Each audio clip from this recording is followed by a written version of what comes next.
dis-moi des collègues d'opéra. Moi, je croyais que ça allait être une classe comme les autres. Et après, dès qu'on m'a dit il y aurait de l'opéra, je croyais que ça allait être... J'allais m'endormir un peu. J'ai dit, oh non, dans ma tête. J'ai dit, oh, pendant 2 ans, quand même, c'est beaucoup. Avant, je croyais que c'était un petit peu ennuyant, mais maintenant, j'aime mieux l'opéra. C'est devenu un petit peu cool, comme ça.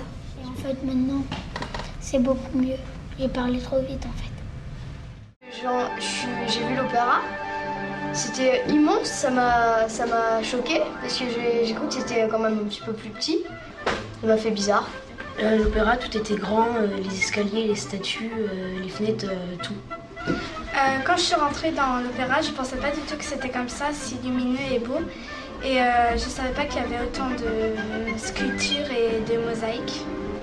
Enfin, ce qui m'impressionne le plus, c'est que les chanteurs et les chanteuses arrivent déjà à chanter sans micro et arrivent à se faire entendre à l'autre bout de la salle parfaitement bien.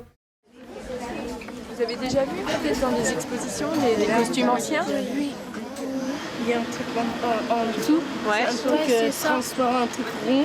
Oui, c'est un panier. Voilà, c'est ça. Ouais. C'est pas toujours très pratique, mais comme vous vivez dans des châteaux et que vous avez la place, et voilà. Mais du coup, comment on s'habille aujourd'hui, ça ressemble.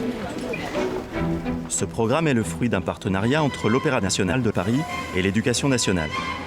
Destiné avant tout à des classes de zone d'éducation prioritaire, d'une durée de 2 ans, il a pour objectif de permettre à chaque élève d'accéder à l'expression, à la dignité et à la citoyenneté en s'appropriant le patrimoine culturel et artistique. L'unité, elle est ici. Donc chaque note, c'est quoi par rapport à l'unité puisque c'est partagé en 16? On partage l'unité en 16, donc 1/16e de l'unité. Donc vous pouvez marquer en bas de la page, double croche, 1/16e de l'unité. Là vous mettez donc... On marque en dessous, monsieur. Oui, et là vous mettez petit u, c'est notre unité de mesure. Stop. Maintenant, dernier étage. Là, je tomberai en arrière. Et yes.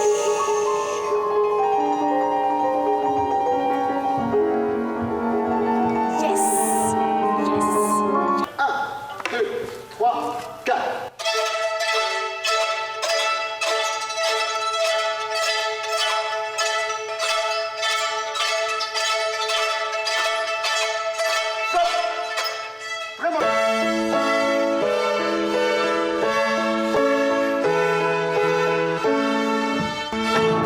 Bravo, c'est génial.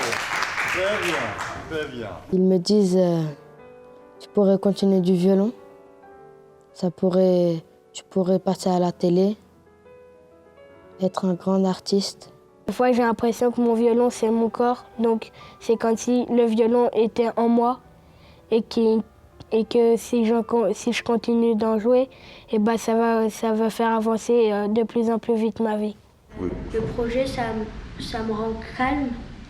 Je m'énerve plus et j'écris mieux, un peu mieux, je fais plus de fautes. Je fais un tout petit peu de fautes et c'est tout. On mettait vraiment dans une position, j'allais dire, importante. On était valorisés.